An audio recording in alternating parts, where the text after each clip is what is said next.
Barra de Opinión presenta.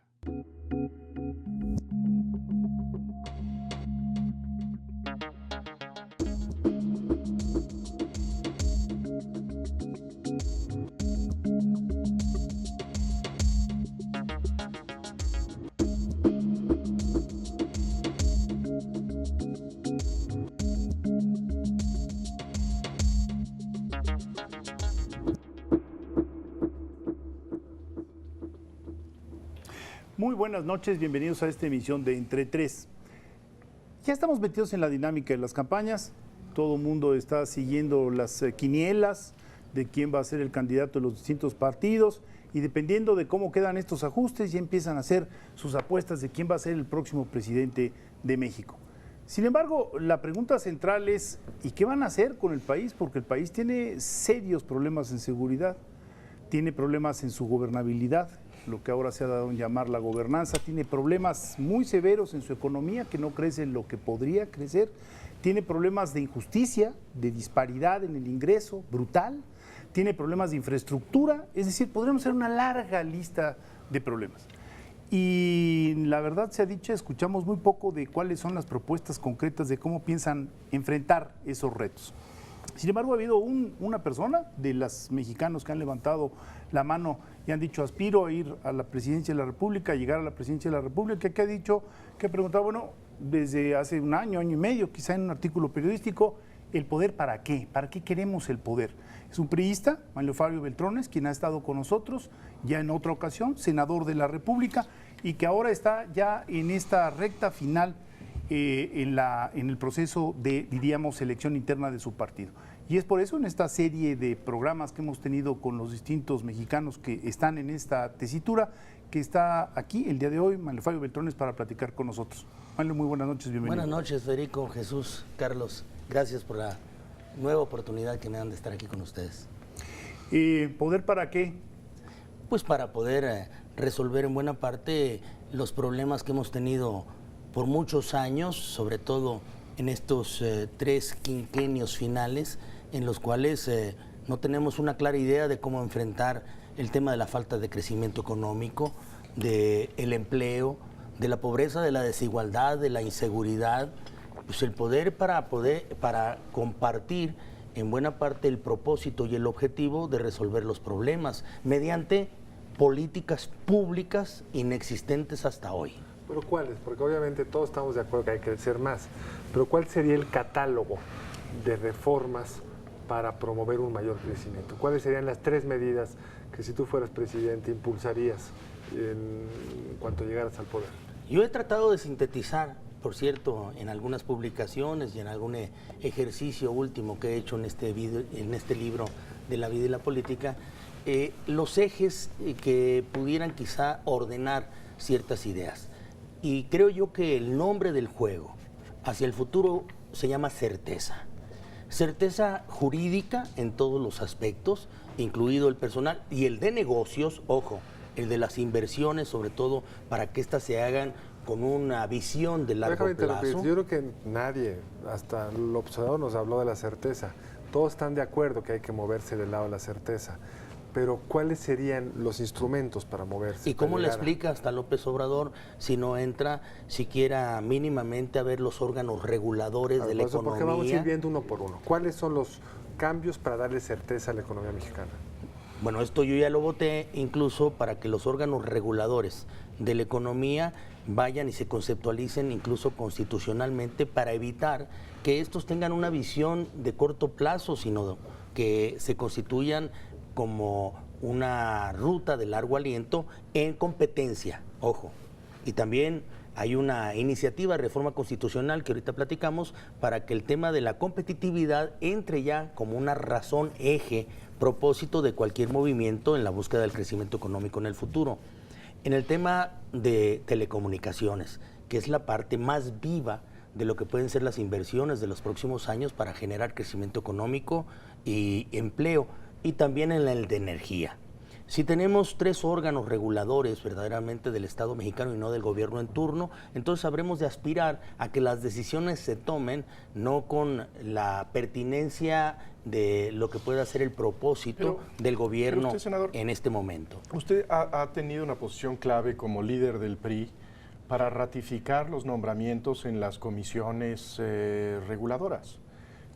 Y si hay, digamos, una deficiencia en las comisiones reguladoras porque hay, digamos, poca pulcritud en la distancia que deben tener los reguladores frente a los regulados, pues tiene que ver justamente con estas personas cuyos vínculos son muy claros entre esta función y los grandes conglomerados económicos. Ahí me parece que también hay una gran responsabilidad del Senado de la República y particularmente de usted frente a una serie de ratificaciones que este propósito de la neutralidad de los órganos reguladores es muy cuestionable. Pero lo atajo.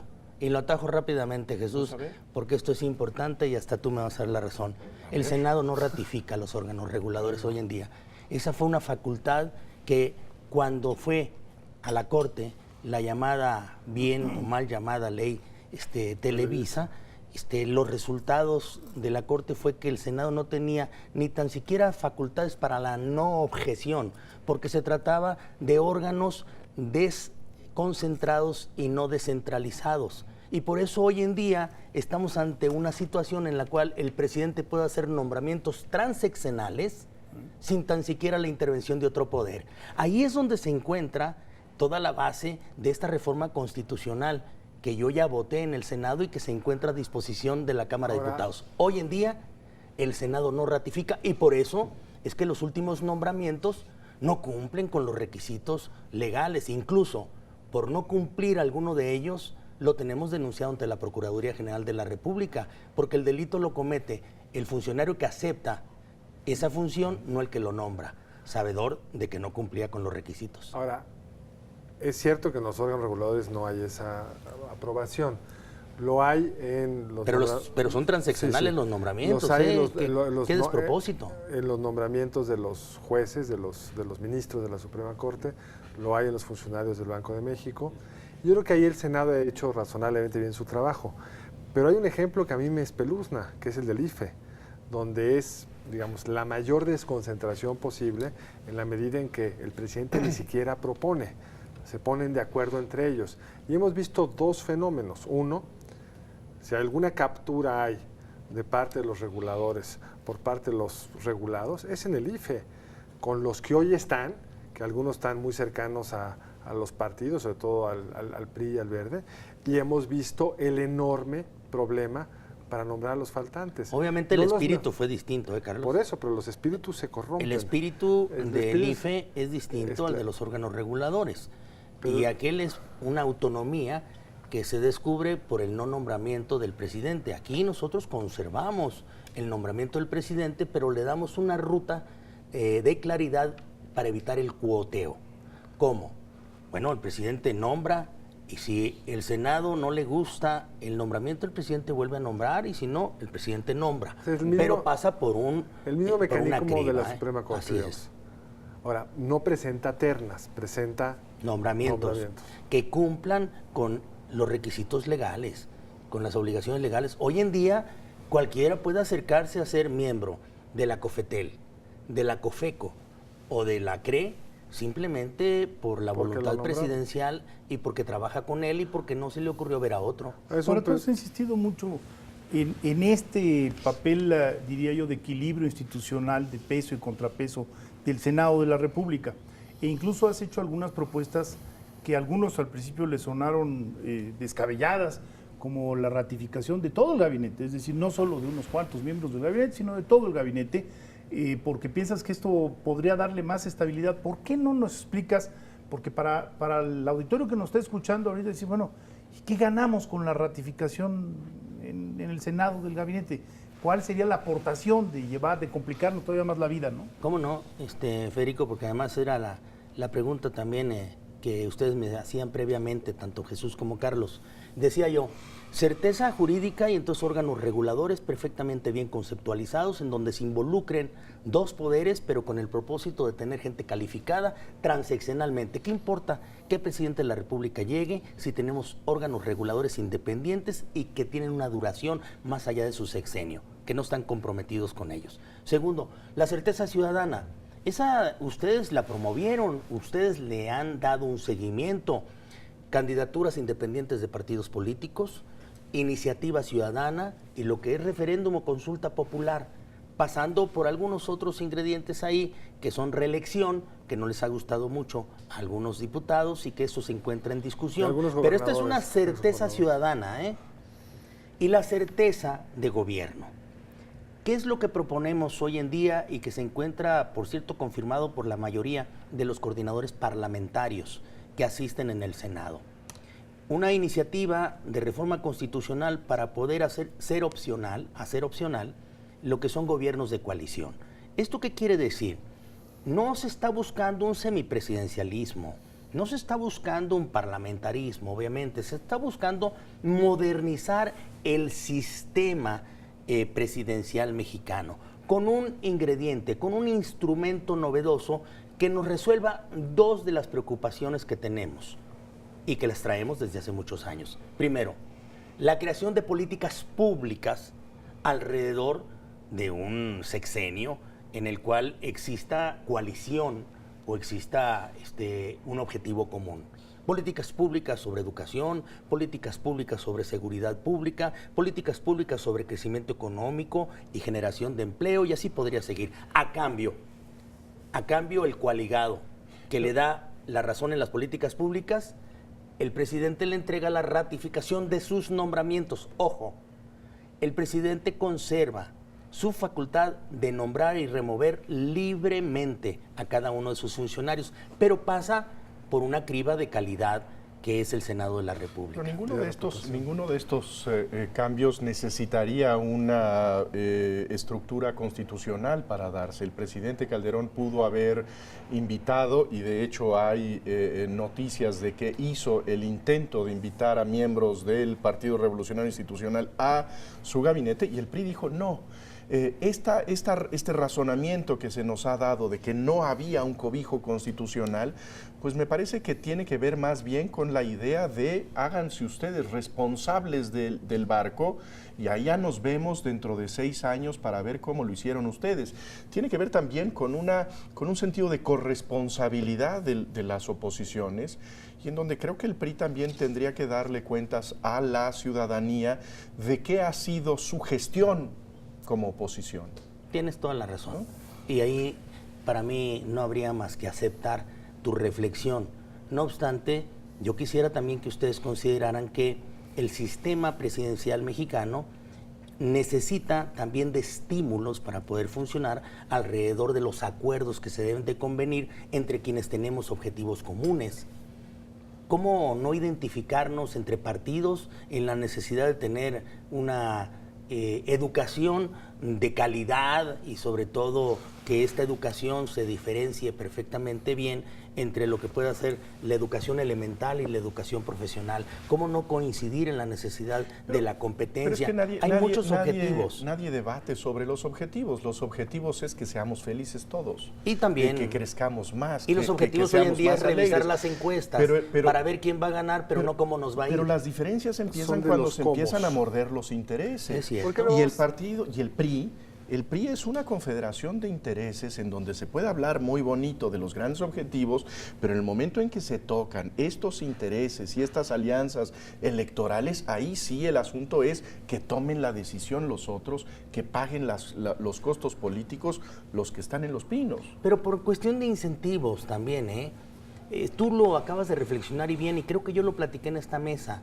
Yo estuve en la oficina del presidente electo Felipe Calderón, cuando él nos hizo el ofrecimiento de hacer un gobierno de coalición y que escogiéramos qué disciplinas, qué secretarías podían ser las que más nos interesase para sacar adelante este país que necesitaba de todos. Y nosotros lo que le respondimos es, usted ganó con reglas distintas, presidente.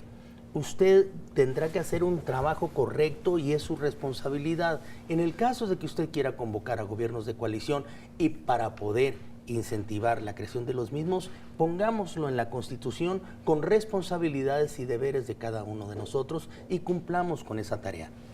Yo respondo, Jesús, en el tema de que no es necesario ponerlo en la Constitución, pues hay muchos ideales o fórmulas que a nosotros nos resultarían convenientes que no son necesarios ponerlos en la Constitución para cumplirlos. Y ahí están en la Constitución como ejes normativos de lo que pudiera ser un propósito fundamental y común. Sí, pero es tan difícil cambiar la Constitución y son tan apremiantes estos cambios.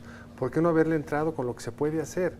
Es decir, buena parte, incluso nuestra fragilidad constitucional, creo yo, viene porque le ponemos tantos sagrados objetivos, pero no dejamos a la autoridad realmente actuar y moverse en ese sentido. Lo pensé mucho, pero también dejar en manos del voluntarismo el crear gobiernos de coalición no resulta la fórmula correcta y perfecta. Pero es voluntarista, porque para mí lo que hubiera tenido sentido en la reforma es ¿que fuera obligatorio? Pues hacerlo semiparlamentario, así sí, porque acá sigue siendo voluntario, simplemente das o no el espacio para tenerlo. Brasil ha hecho todas las reformas sin que esto esté regulado. Carlos, lo ¿tú puedes crees tener que regulado el y no pasa presidente nada? Calderón, ganando con cerca del 37% de votación o del 37% de votación, ante las circunstancias en que obtuvo el triunfo según el Tribunal Federal Electoral, de menos de medio punto de diferencia con el siguiente competidor, si hubiese tenido ese instrumento a la mano no lo hubiera usado y hubiésemos resuelto más rápidamente el problema de la gobernabilidad? Hubieran podido decir igual que no, porque es voluntario. Pero le dijimos ahora que sí y que él se instalase y lo hicimos con responsabilidad. No, esa parte fueron pero claramente responsables. Ahora me refiero pongámoslo en la Constitución y alentemos los gobiernos de ¿Pero por qué coalición. no ir más adelante?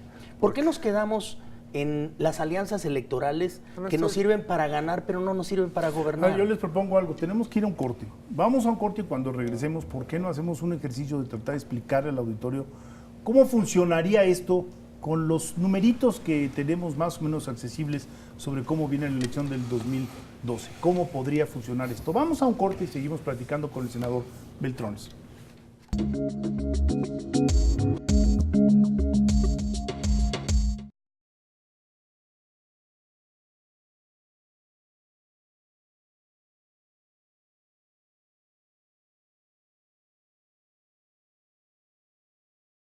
Es Valadez. ¿Cómo salió? Que salió muy bien el programa, me dijo Leo, ¿verdad? Salió bien, pero me ha gustado más ahí, pero ya andaba de viaje. No, tenía un examen oral de mis estudiantes. Oye, tengo que invitar a otra cosa que estoy intentando, lo que dice ahorita Federico, un ensayo que explique de mejor manera esto. Los cómo. Sí. Sí, por favor. Pero ya no Una metida de pata un poco violenta, Yo ¿no? no sé qué hacer. lo de la ratificación, sí. Fue gacho. Nos tumbó esa facultad la Corte. ¿Sí? Es que pasó desapercibida y el presidente no ha querido ni siquiera revivirla, pero pasó desapercibida.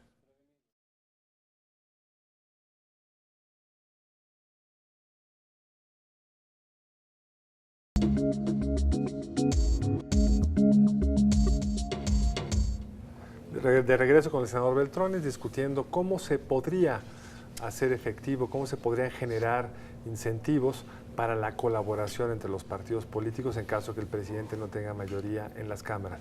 Y él, como decíamos, ha propuesto un mecanismo que da cauce, si así lo quisieran el presidente y los partidos de oposición, para poder definir mejor qué le corresponde a cada quien. ¿Y por qué no nos explicas la mecánica? A ver, vamos a lanzar unas cifras. Las más recientes, PRI 40, PAN medios veintitantos, digamos 25, 27%. PRD depende de qué ocurra, si son dos candidatos de la izquierda o un candidato, pero podríamos estar hablando del 15%. ¿Cómo operaría la coalición? Hay dos posibilidades. La lógica sería que los dos primeros lugares, tanto PRI como PAN, hiciesen un gobierno de coalición y fijaran una política pública con objetivos precisos que nos identifiquen a cada uno. Yo diría que otra vez el objetivo es común, aunque tenemos diferentes formas de quererlo alcanzar, pero nos podemos acercar en mucho a ello. Y esta política se registra. En no quererlo el segundo lugar, pues el tercer lugar podría quedar en posibilidades de integrarse también en un gobierno de coalición, que por cierto, tiene la ventaja de poderse revisar en la elección intermedia. ¿Funcionó o no funcionó? En el caso de la intermedia, si no funcionó, el presidente de la República puede optar por una coalición con otra fuerza política. Y es obligatorio política. Esos 3 años, no se puede Es romper. obligatorio porque registra las políticas públicas en la Cámara de Diputados y en la Cámara de Senadores. Dirás, deberías de registrar iniciativas, para ser más preciso. Bueno, si llegáramos a ese detalle, qué formidable sería. También necesita flexibilidad. Pero sí, se necesita mucha flexibilidad, por eso hablo yo, ojo, de políticas públicas. Yo no hablo del Plan Nacional de Desarrollo. Yo sé que algunos compañeros míos en Cámara de Diputados han propuesto que el Congreso ratifique el Programa Nacional de Desarrollo, el Plan Nacional de Desarrollo. Oye, esto pues ya sería algo que difícilmente podría ocurrir, sobre todo en un documento de detalle como es el Plan Nacional de Desarrollo, pero políticas públicas sí. Yo agregaría algo más, el Plan Nacional de Desarrollo nunca se ha cumplido y no es obligatorio cumplirlo, entonces tampoco importa demasiado qué pones ahí. Pero cómo le ponen tiempo Eso y sí, esmero, ¿verdad? Porque Pero está ¿cómo te lo imaginas? Porque Hazte está en la cuenta. Constitución que tiene que ser un Plan Nacional de Desarrollo. Yo he hecho una metáfora, Federico, y no sé si sirva esta metáfora, pero quisiera aprovechar para platicarla con ustedes. Es como si te entregan un avión 747 2012 en propia mano y te dicen, mire, aquí tiene usted un radar y tiene usted aquí una computadora. Y tú te subes y dices, no, a mí apágueme el radar y la computadora, que a mí me enseñó mi abuelo, que fue del Escuadrón 201, a volarlo esto con sentimiento, con la vibración del avión, porque así es como mejor se sabe cuál es la ruta. Oiga, pero usted trae 500 gentes atrás que pagaron boleto. ¿No quisiera mejor que le prenda a usted el radar y que le prenda la computadora? Pues a final de cuentas, ese es un gobierno de coalición. Si ustedes no quieren hacer gobierno de coalición, en ese momento se gobierna a la clásica. No. La clásica es lo que tenemos. La metáfora me parece un poco desafortunada porque el radar es un instrumento para técnico para poderse mover en el avión. Lo que aquí estamos discutiendo es si haya 3 pilotos. Exactamente, si va a ser un piloto y el otro va a jalar tal cosa y el otro la otra. Qué importante. Por eso dije, es un presidencialismo, es un sistema presidencial. No es semipresidencial ni semiparlamentario, es presidencial con un instrumento parlamentario que viene a hacer más fácil el ejercicio del poder. Pero ¿por qué no pasamos a un tema que está vinculado con esto? Lo había sacado ya Jesús, que es, al final de cuentas los partidos, tú has dicho que es una pena que nada más haya alianzas electorales y no programas de gobierno. Pero el PRI en algún sentido es una alianza electoral, es una alianza de muchos intereses que se ponen juntos y que por su naturaleza diversa y poco articulada les cuesta mucho trabajo hacer las cosas. Hoy hay mayoría de tu partido y de su aliado el Verde en la Cámara de Diputados. Proponen una ley laboral ellos y ellos mismos deciden no votarla. Porque en cuanto se toca uno de los intereses, en este caso, porque era muy leve, un cierto rescomor del sector obrero, vino la marcha para atrás. Creo que resolver esto resolvería muchas cosas sin tener que pasar por la Constitución. ¿Cómo ves tú ese dilema de tu partido? Sí, yo me he preguntado mucho sobre ello, sobre todo en el anuncio de que ya éramos mayoría en la elección intermedia, cuando en el Senado seguíamos siendo los mismos.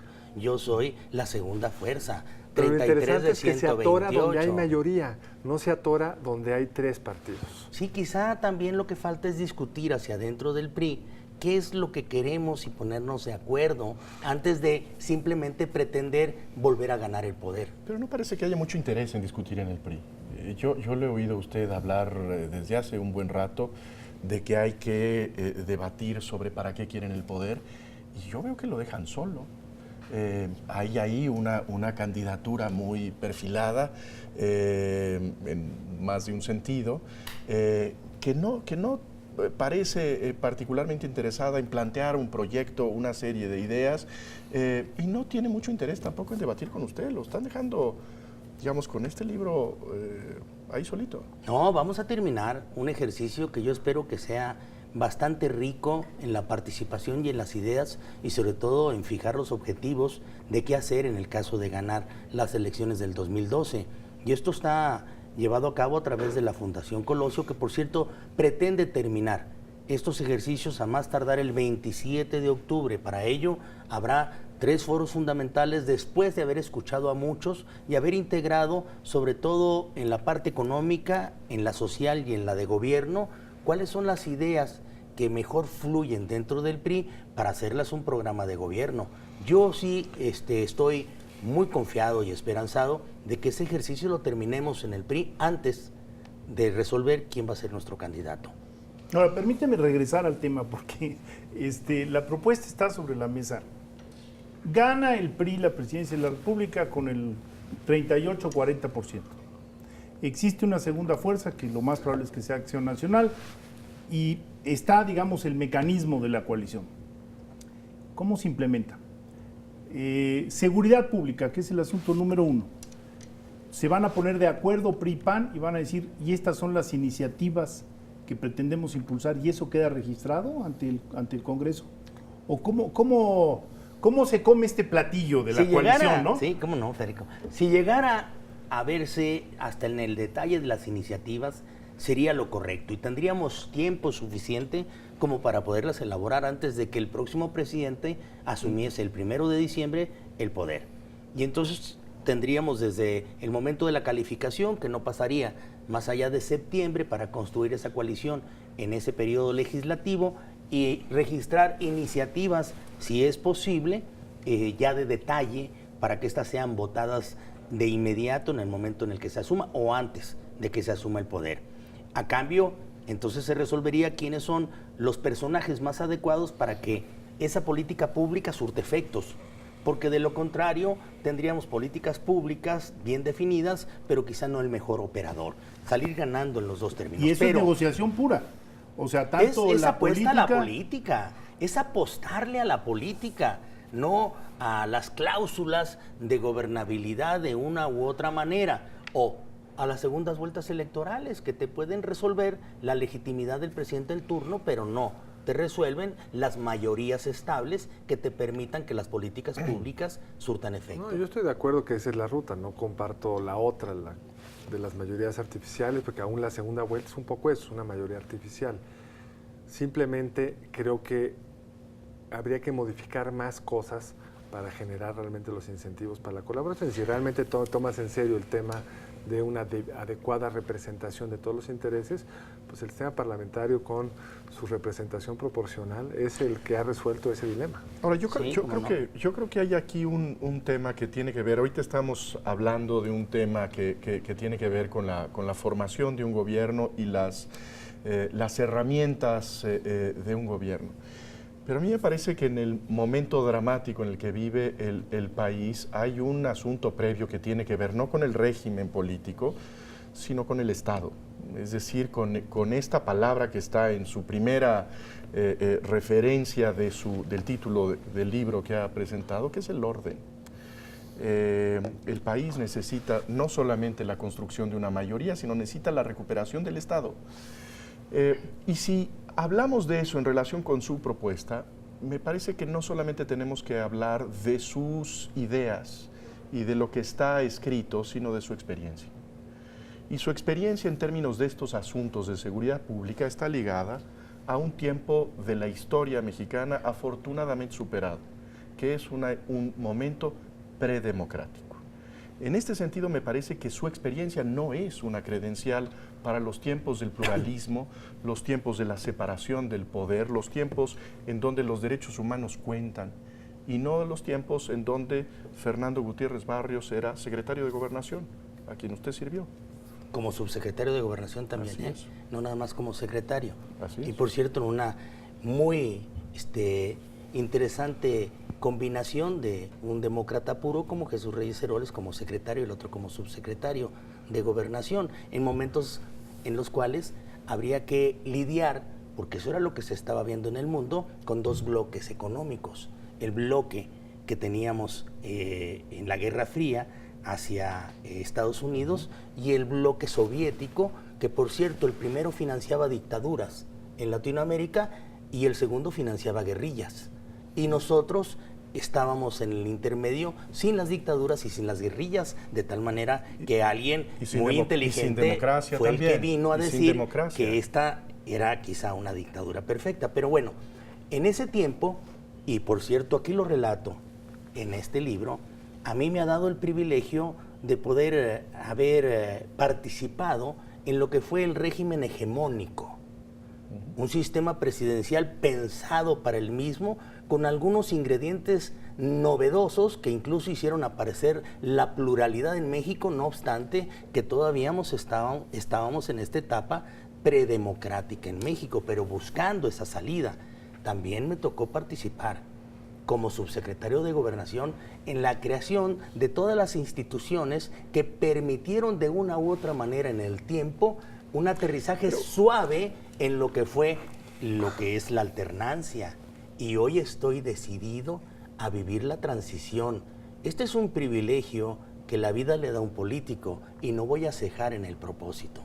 Bueno, pero digamos, toda esta referencia que hace usted a la Guerra Fría y México como un país que está entre la batalla de dos imperios, finalmente es la reivindicación de mecanismos que no eran mecanismos democráticos. Pero eso está definido, Y Jesús. que particularmente en la lucha contra el crimen me parece que es un expediente que significa una gran tentación para muchos mexicanos, la idea de esto que muchos priistas dicen, nosotros sí sabemos gobernar, nosotros sí supimos gobernar a México, pero lo hicieron en contextos radicalmente distintos, También en forma donde parte, no existía un Congreso como el que existe ahora, donde no existían medios tan vigilantes, donde no existía un poder judicial que puede enmendarle la plana al presidente de la República. En ese aspecto, pues me parece que son credenciales, una preparación política que no embona con los tiempos democráticos. Y yo creo que sí, porque no es necesario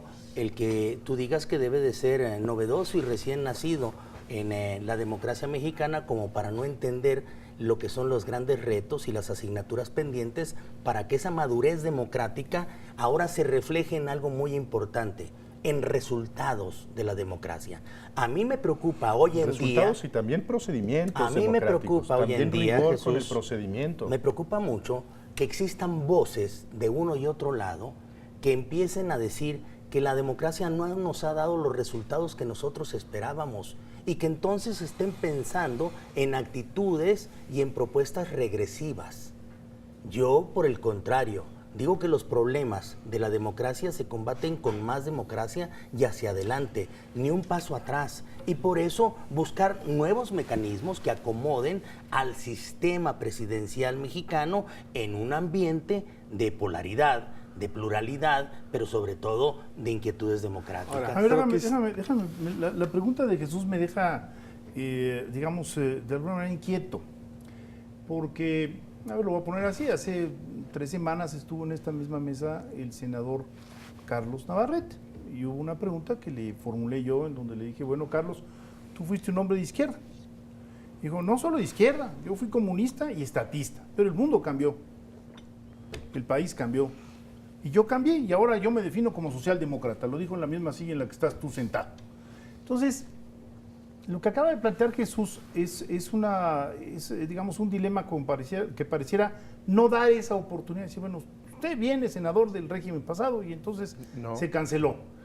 ¿Cómo es posible que pretenda usted operar en un régimen democrático? Y yo creo que lo interesante de lo que ha ocurrido en México en las últimas 3 décadas es que muchos de los personajes que siguen circulando vienen de atrás de todos los frentes, porque también el Partido de Acción Nacional tenía una actitud ante el poder muy distinta de la que tiene actualmente. Yo no diría eso. Yo no creo, todos no nos creo hemos que, ido perfeccionando no creo que ante la realidad. No creo que cancela, pero me parece que el mismo examen de conciencia que implica el trayecto de la vía revolucionaria, la vía electoral que cruzó la izquierda, es el examen que uno le exige al PRI. Y yo creo que el PRI no ha hecho ese examen de conciencia. El PRI, después de perder el poder, no reaccionó de manera tal que le dijera a la sociedad mexicana de qué estaba orgulloso y de qué no está orgulloso, qué funcionaba antes y qué no funciona ahora. A mí me parece que el PRI no ha hecho un examen crítico público de conciencia. La izquierda sí lo ha hecho, una izquierda sí lo ha hecho. Es lo que te iba a decir, fíjate, en el bloque, es más, en el bloque dijiste la izquierda. ¿Perdón? Hombre. No toda la izquierda. No, hay una parte que incluso está en actitudes por supuesto. regresivas, No, bueno, por supuesto. de regresión total, quizá aspirando a ser el PRI de la modernidad, y nosotros estamos buscando, muchos de nosotros, el cómo generar una serie de instrumentos novedosos Pero creo en que- un ambiente democrático que sean más funcionales, que permitan Pero que la creo democracia dé diferencia- resultados. La diferencia de esa izquierda que sí hizo la tarea y sí cambió, es que sí se definió como estatista, lo defendió hasta con las armas, y hoy se ha definido claramente como socialdemócrata y han cambiado sus instrumentos, aunque quizá no sus objetivos. Yo en general en el PRI no he visto esa redefinición. La ideología dominante en el PRI económicamente es muy parecida a la del antes de la apertura. Por eso cada vez que se mueve... De ahí mi reto. De ahí se mueve, cada vez que se mueve una pieza, la pieza de la energía, ¡pum!, sale la dinosauriada y quedamos con las mismas reglas de hace muchos años que ningún otro país sigue. Y en el tema de seguridad al que se hacía referencia Jesús, me parece que hay una pregunta y una toma de responsabilidad que el PRI no se ha hecho, y es, ¿no le legaron a la democracia instituciones policíacas, instituciones de procuración de justicia fuertes, como se la legaron los españoles y los chilenos, porque a sus respectivas transiciones democráticas? ¿Por qué? Porque esto se resolvía en el control político, sin respetar las reglas. No tuvo de la Madrid que desmantelar la Dirección Federal de Seguridad Pública porque era un cochinero espantoso. Es decir, ahí hay una responsabilidad, y yo no he visto, digamos, una reacción respecto a cómo se podría hoy, en este mundo democrático y esperemos de instituciones, solventar ese déficit que Oye, pero esa ruta, quedamos. si la seguimos, entonces, si se desmantelaron estas dos oficinas que resultaron un caos al final del propósito original, se creó el CISEN, es lo único que subsiste hoy en día, creado también en gobiernos priistas. Por cierto, la Policía Federal Preventiva es una idea que surge desde la administración de Ernesto Zedillo y pensada directamente por el entonces secretario de Gobernación, Francisco Labastida. Tienes toda la razón, pero ve las policías en su conjunto, una policía de 7,000 efectivos o menos, es decir, hubo unos esfuerzos finales, pero la forma en la que se resolvían los problemas de seguridad en los 60 y en los 70 no pasaban por instituciones fuertes. Claro, pero no pasaban aquí y en muchos otros lugares. Eso no lo podemos reproducir, sino por el contrario, tomar la experiencia de lo sucedido para ir hacia adelante y crear las instituciones más fuertes. Una de ellas, en la que yo confío, una Procuraduría General de la República poderosa, pero sobre todo sumamente sólida en su constitución y autónoma. Porque de lo contrario, lo único que vamos a estar haciendo es formando policías que no nos van a dar los resultados que nosotros estamos esperando. Bueno, eso es una política pública. Una política pública pactada es ¿por cuánto tiempo más deberá de permanecer el ejército en las calles? Pero perdón por el tiempo, porque tenemos un corte. Bueno, regresamos a los corto. tiempos en un momento, discutiendo con el senador Beltrones, aquí en Entre Tres.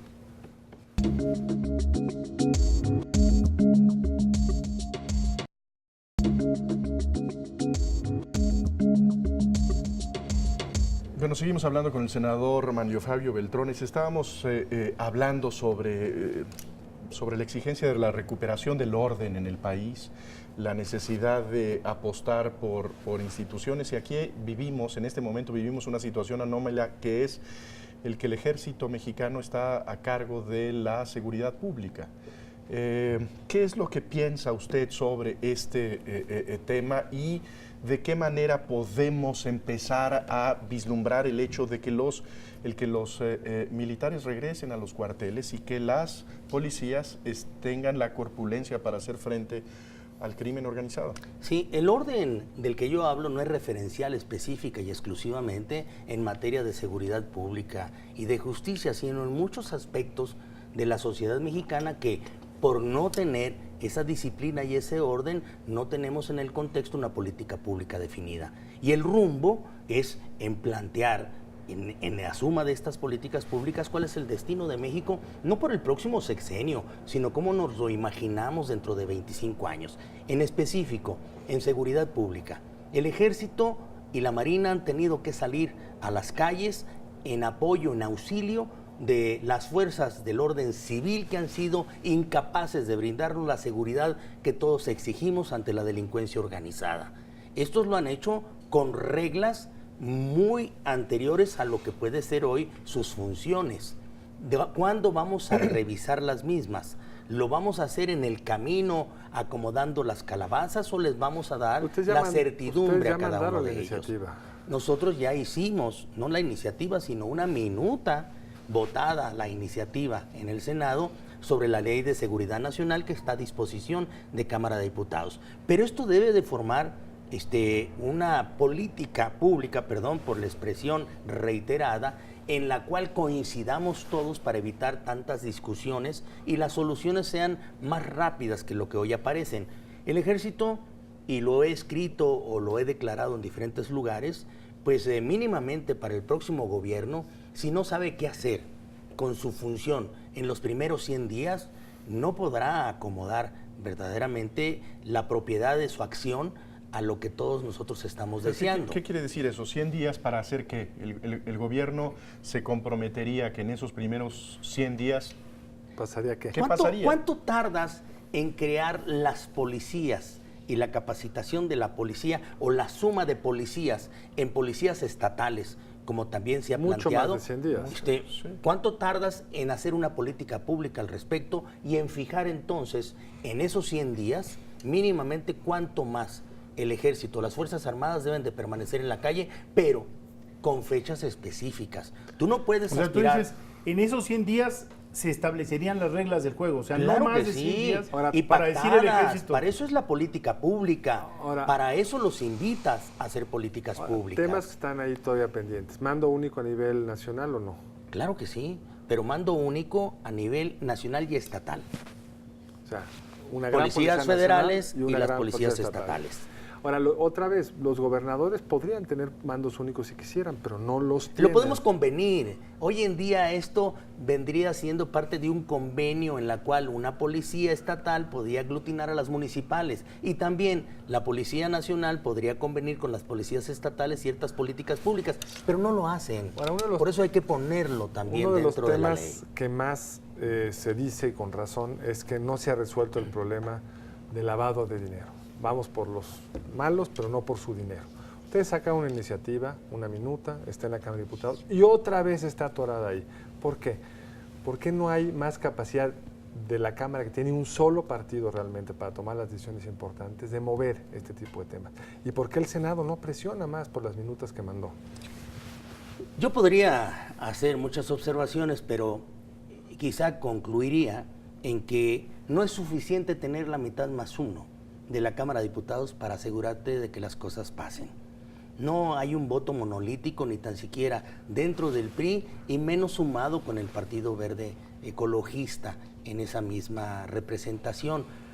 Yo creo que se necesita el fundamentar mucho mejor la pertinencia de una ley en contra del lavado de dinero como lo hicimos. Por ejemplo, la iniciativa del Ejecutivo la mejoramos en el Senado porque no incluía los entes financieros. ¿Será nada más el lavado de dinero entre personas, entre particulares, entre compra y venta de bienes de unos y otros? ¿O los entes financieros tienen mucho que ver en el lavado? Estos ya quedaron incluidos, están en reflexión en Cámara de Diputados. Que no pase en Cámara de Diputados, hoy en día para mí es inexplicable, pero sería muy explicable si me regresan a esa minuta perfeccionada y votada en este mismo periodo. Pero no parecería, no está ni siquiera en... A mí me han dicho que sí la están estudiando y muy en serio y haciendo ciertas modificaciones que para nosotros son aceptables. Ahora, a mí me parece que de pronto, digamos, ponemos mucha atención en las plataformas, en los proyectos, pero creo que tan importante como eso o más es con quién están los candidatos y de qué manera puede haber un referente de confiabilidad de quienes quieren ser presidentes de México. Y ahí me parece que su partido es un territorio en donde hay muy pocos referentes de seriedad. Yo oigo lo que hace el presidente de su partido y me parece que no le presenta al país una referencia de un liderazgo sobrio, medianamente serio de un partido que está preparándose para recuperar el poder. Veo, digamos, la confederación de gobernadores que tiene el Partido Revolucionario Institucional y me asusta que el PRI regrese al poder, porque me parece que eso que dice usted ahora, de que hay una lección, de que se ha aprendido, de que es un nuevo régimen político, pues me parece que no cruza por la cabeza de sus colegas priistas. A mí me gusta mucho tu escepticismo ilustrado, Jesús, porque no sé si es ilustrado nada más referente al PRI, pero creo que puramente podría ser escepticismo. aplicado también a algunos otros partidos que han hecho de las figuras personales o de Pero los centrémonos en tu personalismos partido. el tema de la indefinición sobre lo que quieren, lo que buscan. En el caso de mi partido, para no estar hablando de otros partidos políticos, entiendo y comprendería lo que es la función del presidente del Comité Ejecutivo Nacional del PRI en batallas electorales precisas de este momento, Hoy el como presidente las de que su está partido viviendo. dice que el tema de la reelección merece un análisis profundo. Pues ojalá ¿Cómo lo es hagan posible pronto. que a estas alturas no haya una posición clara, firme, pública ¿Sí o no? sobre la reelección? Yo creo que esa es una definición perfecta Aunque yo acepto- de la ambigüedad natosa del PRI. Aunque yo acepto que en Cámara de Diputados su reflexión haya sido de que utilicemos este novedoso instrumento de la consulta para llevarlo en época electoral, como podrían ser las elecciones del 2012, a que se definiera por parte de la población sí o no sobre la reelección y con eso tomarlos en consideración. Aceptaría. Ahora, para que el presidente de un Yo lo partido aceptaría. nacional tuviera una postura, Bueno, nosotros ya fijamos una postura como parte del Partido Revolucionario Institucional en el Senado y la hicimos de manera clara y la enviamos en carácter de minuta. Si hay una reflexión que comparte el presidente del partido con la bancada de Cámara de Diputados, para mí es muy respetable. Ahora, vamos a ver ya el trayecto en el que te encuentras. Las encuestas le dan hasta ahora una ventaja muy amplia, muy cómoda al Partido Revolucionario Institucional. Ya lo dijimos en un par de ocasiones, seguido del Partido Acción Nacional, y muy en un tercer nivel muy lejos el Partido de la Revolución Democrática. Sin embargo, cuando se empiezan a mezclar, diría yo, las personas con las tendencias, es que es realmente este suspense del que vivimos los politólogos. Entonces viva el suspense. El asunto se pone mucho más interesante porque resulta que, por ejemplo, hay candidatos que le aportan a su partido, o precandidatos o aspirantes a candidatos que le aportan a su partido, y hay aspirantes que en realidad le restan a su partido porque sus negativos son más que sus positivos. ¿A dónde voy con todo esto? Van 2 o 3 encuestas que se publican en donde Enrique Peña Nieto le ganaría al PAN y al PRD, pero también Manlio Fabio Beltrones le podría ganar en todas sus combinaciones a estos partidos. Aunque con un menor porcentaje. Con un porcentaje mucho Mucho menor. menor. Sí. ¿Cómo es leído esto al interior de tu partido? Me imagino que no ha de ser fácil. Se lee con alegría, primero, que el PRI les gane a todos. Segundo, que tengamos un candidato como Enrique Peña Nieto que gana con un margen muy holgado. Hoy en día lo dicen las encuestas. Y que adicionalmente tenemos a otra carta partidaria como es la que yo represento, que también puede ganar, pero con un margen más estrecho, como han sucedido la mayoría de las elecciones de los últimos tiempos. Pero por eso es que yo estoy más obligado hoy en día a exigir dentro de mi partido que se debata si vamos a ganar, qué es lo que vamos a hacer. Si vamos a recuperar la confianza de la gente, mínimamente digámosle que no vamos a hacer las cosas iguales que en el pasado y propongamos cómo enfrentar el futuro. Esto es una exigencia Ahora, que le debemos a la gente. En el mismo sentido la pregunta de Federico, ¿y cómo lees tú que si ponen al Peña Nieto versus Beltrones, te saca una ventaja gigantesca? Primero lo ¿Cómo- leo con cómo puedes ganar real esta alegría. contienda? No, leo con real alegría que el PRI gana en cualquiera No, de esos escenarios. Pero Y en segundo, la candidatura, Peña Nieto tiene una ventaja gigantesca. sí. ¿Qué tan factible es que le puedas... A ver, pero lo que primero que yo estoy planteando es lo factible de construir un proyecto de Nuevo México para que nosotros respondamos con Pero en mayor estas velocidad. cosas que nos ha dicho, Enrique Peña Nieto tiene tache en cada una de ellas. Es decir, si la idea es suscriban mi proyecto, la verdad que no es una recomendación para votar por Peña Nieto. que no está a favor de la reelección, que no está a favor de los gobiernos de coalición, que quiere un premio supermayoritario a quien gane las elecciones, que quiere la segunda vuelta. No es el proyecto que usted abandera el mismo de Enrique Peña Nieto. Lo que usted nos está presentando en este libro es un respaldo a Manlio Fabio Beltrones, pero no a Peña Nieto, que no está detrás de esta visión de México.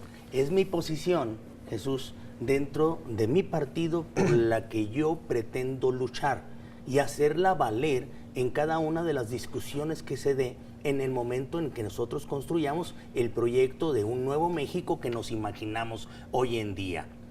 Venir y decirles a ustedes que tengo la lógica que han utilizado algunos otros personajes para reflejar en una intención de participación, yo retiro mis pretensiones porque las encuestas no me son favorables, sería verdaderamente un despropósito en mi vida que señalé hace un momento ha evolucionado del régimen hegemónico a lo que puede ser la alternancia y que visualiza la transición, simplemente porque las encuestas no favorecen.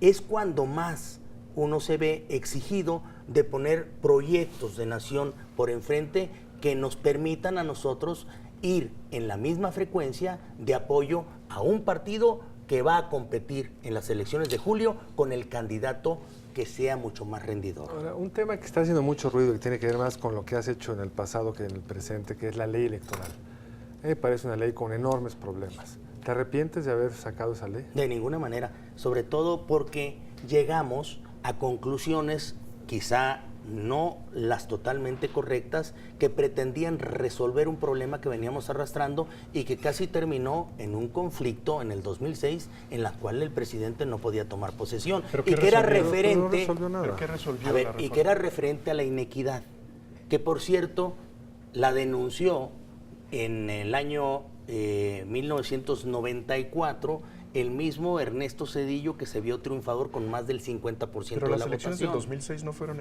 inequitativas. ¿Cómo fueron entonces, ¿Fueron Jesús? equitativas? En términos del acceso a los medios, en términos de los recursos. Eso lo tendríamos que sostener con números y cifras, si es equitativo. Van a ser más equitativas que las del 2012. Creo que esa no fue la discusión en su momento, y ustedes que son los reflejos vivos de la historia y de la memoria, deberíamos de hacer un alto en el camino y admitir que lo que nos sucedió en el 2006 en buena parte tuvo que ver con ese acceso inequitativo y la aparición de algunos personajes o representantes de intereses específicos en la contienda con más dinero que el otro. Bueno, en la siguiente contienda el PRI va a tener más dinero que los otros. Pero esto ya está dentro normado, de la ley, eso sí normado. importa. Y va a tener más acceso a los medios. Por cierto, Es más, cuando hicimos esa ley... Ustedes la pensaron muy cuando bien. hicimos esa ley, que lo hayan aprobado los otros. Bueno, ese es otro asunto, pero aquí ya está puesto sobre la mesa. Si hay que hacer reflexiones al respecto, deberán de ser después del 2012 y deberemos ser muy estrictos con el cumplimiento de esta legalidad en las elecciones de julio del próximo año. Yo sí creo que las leyes no se hacen de una vez y para siempre, menos en tratándose de temas electorales y viendo la evolución de los medios electrónicos. Hagamos entonces lo necesario para perfeccionarlo, pero por lo pronto respetémosla. Bueno, tenemos que despedir el programa, ahí lo tiene usted, ¿ya está en librerías? Ya esto? está en librerías. Lo del editorial no es una... está ya sabía por que iba a llamar la Quimera. atención. No, lo que pasa es que es la mejor forma de poder entrar a un centro de distribución masivo. Muy bien. Bueno, ahí lo tiene usted, el senador Manlio Fabio Beltrones, su propuesta. Le recomiendo también que lea la entrevista que publicó el suplemento de Reforma ayer, Enfoque, donde se comparan las propuestas de Enrique Peña Nieto con Manlio Fabio Beltrones, muy puntualmente. Creo que es un muy buen ejercicio que a todos nos puede ayudar a leer qué es lo que realmente piensan de su país y del futuro de su país los dos aspirantes. Senador Beltrones, mil gracias por haber estado aquí con nosotros. Gracias a ustedes, Jesús. Gracias a ti, Federico. Gracias, Carlos. Buenas noches, nos vemos la próxima semana en otra emisión de Entre Tres. Que descansen.